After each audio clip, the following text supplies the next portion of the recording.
Kasaragod Periya ഇരട്ടക്കൊലക്കേസിൽ CPM നേതാക്കൾ ഉൾപ്പെടെ 4 പ്രതികളുടെ ശിക്ഷ ഹൈക്കോടതി സ്റ്റേ ചെയ്തു. മുൻ MLA KV കുഞ്ഞിരാമൻ അടക്കമുള്ള പ്രതികളുടെ 5 വർഷം ശിക്ഷയാണ് സ്റ്റേ ചെയ്തത്. ഹൈക്കോടതി ജാമ്യം നൽകിയതോടെ പ്രതികൾക്ക് ഇന്ന് തന്നെ ജയിൽ മോചിതരാകാൻ കഴിയും.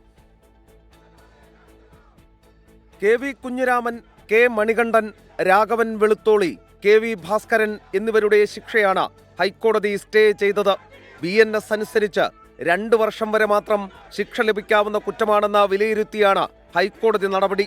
ചെറിയ കാലയളവിലെ ശിക്ഷാവിധികൾ മരവിപ്പിക്കുന്നത് സംബന്ധിച്ച് സുപ്രീം കോടതിയുടെ മാർഗനിർദ്ദേശങ്ങളുണ്ട്. ഈ സാഹചര്യത്തിൽ ശിക്ഷാവിധി മരവിപ്പിക്കുന്നു എന്നും ഹൈക്കോടതി വ്യക്തമാക്കി. കോടതി വിധിക്കെതിരെ നിയമപരമായി പോരാടുമെന്ന് കൃപേഷിന്റെ പിതാവ് കൃഷ്ണനും സാക്ഷികളുടെ സുരക്ഷയിൽ ആശങ്കയുണ്ടെന്ന് ശരത് ലാലിന്റെ പിതാവ് സത്യനാരായണനും പ്രതികരിച്ചു.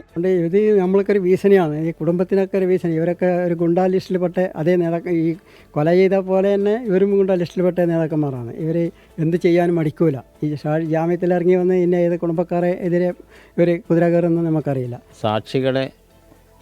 സാക്ഷി പറയാതാക്കുക, അതിന് വേണ്ടുന്ന പരിപാടികളൊക്കെ നടത്തും. അതുകൊണ്ട് ഇപ്പോൾ ഇവർക്കെതിരെ സാക്ഷി പറഞ്ഞിട്ടുണ്ടെങ്കിൽ അവർക്കെതിരെ ഭീഷണി ഉണ്ടാകാനുള്ള സാധ്യതയുണ്ട്. ഇവരിൽ ആശങ്കയുണ്ട് ഈ കാര്യത്തിലൊക്കെ. കേസിൽ പ്രതികൾ നൽകിയ അപ്പീൽ ഫയലിൽ സ്വീകരിച്ച് ഹൈക്കോടതി CBIക്ക് നോട്ടീസ് അയച്ചിട്ടുണ്ട്.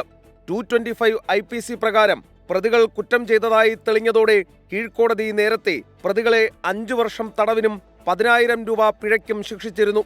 ജസ്റ്റിസുമാരായ PB സുരേഷ് കുമാർ, ജോബിൻ സെബാസ്റ്റ്യൻ എന്നിവർ ഉൾപ്പെട്ട ഡിവിഷൻ ബെഞ്ചാണ് അപ്പീലുകൾ പരിഗണിച്ചത്. ശ്രീകാന്ത്, 24, കൊച്ചി.